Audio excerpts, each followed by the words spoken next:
বিয়েবাড়ি মানেই ভরপুর খেতে হবে। আর সেদিন একটা বিয়েবাড়িতে আমরা দুজন খেতে গিয়েছিলাম।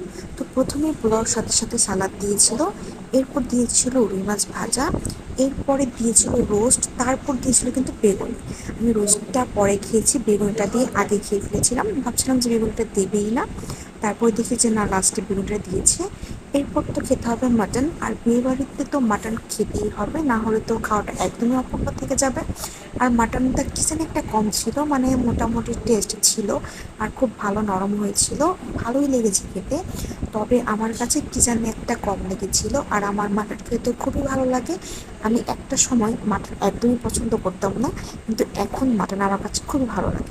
আর আমি একটা নলি নিয়েছিলাম, তবে নলিটা খেতে আমি একদমই পারিনি, মানে টেস্ট খুব একটা ভালো লাগেনি। আর সবশেষে খেয়েছিলাম দই, দইটা আমার কাছে অনেক ভালো লেগেছে, কারণ দইটা একদমই মিষ্টি কম ছিল, যেটা আমার জন্য একদমই পারফেক্ট। তো আজকের ভিডিওটি